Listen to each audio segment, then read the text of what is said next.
ही एक गोष्ट लक्षात आलेली आहे, मला आपल्या चेहऱ्यावरच्या एक्सप्रेशनवरून कळते की गरिबाकरता ज्यांना नोकरी धंदा नाही, ज्यांचं हातावर पोट आहे, ज्यांनी दिवसभर काम करायचं आणि पैसे मिळाल्यानंतर संध्याकाळी आपला बाजारराट घेऊन जाऊन पोट भरायचं, यांच्याकरता ही मनरेगा ही योजना आहे. ही मनरेगा योजना त्यांच्याकरता आहे.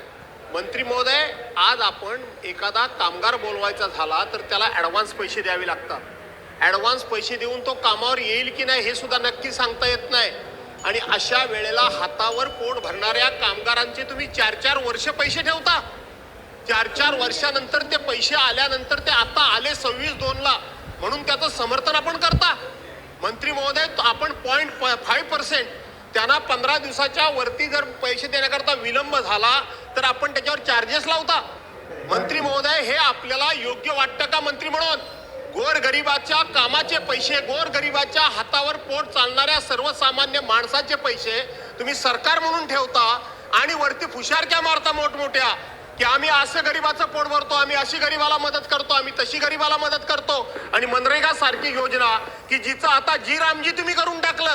म्हणजे मला वाटतं जी रामजी म्हणजे जयराम श्रीरामच बहुतेक लोकांचं करायचं तुम्ही ठरवलेलं दिसतंय. जी रामजीच्या नावाखाली जयराम श्रीराम म्हणजे तुमच्या लक्षात आला असेल बावनकुळे साहेब. आणि म्हणून अध्यक्ष, बसून बोलू नका. फरांदे ताई, बसा बसा बसा बसा. मॅडम ऐका फरांदे ताई, ओ मॅडम, भास्करराव, तुमच्याकडून शिक्षण घेण्या इतपत माझी प्रज्ञा नाही. आपलं एवढी बुद्धिमत्ता आहे, आपली एवढी विद्वत्ता आहे, तर आपण दिलेलं शिक्षण मला परवडणार नाही. पहिल्या रांगेत बसलो म्हणजे पहिल्या रांगेचे अधिकार आले असं नव्हे. विद्वत्ता खूप तुम्ही जागेत जाऊन बसा. मला पूर्ण जाणीव आहे. आणि म्हणून अध्यक्ष महोदय विषयांतर होत आहे. अध्यक्ष महोदय, आमचं एवढंच फक्त मंत्री महोदयाला सांगणं आहे की आपण अशा पद्धतीनं पैसे ठेवल्याचा हा जर प्रश्न आज जर सभागृहामध्ये आला नसता तर ह्या मला वाटतं गोरगरिबाला पैसेच मिळाले नसते. आणि म्हणून तुमचे अधिकारी करतात काय? तुमचे अधिकारी तुमच्या ही गोष्ट लक्षात आणून देत नाही कसे?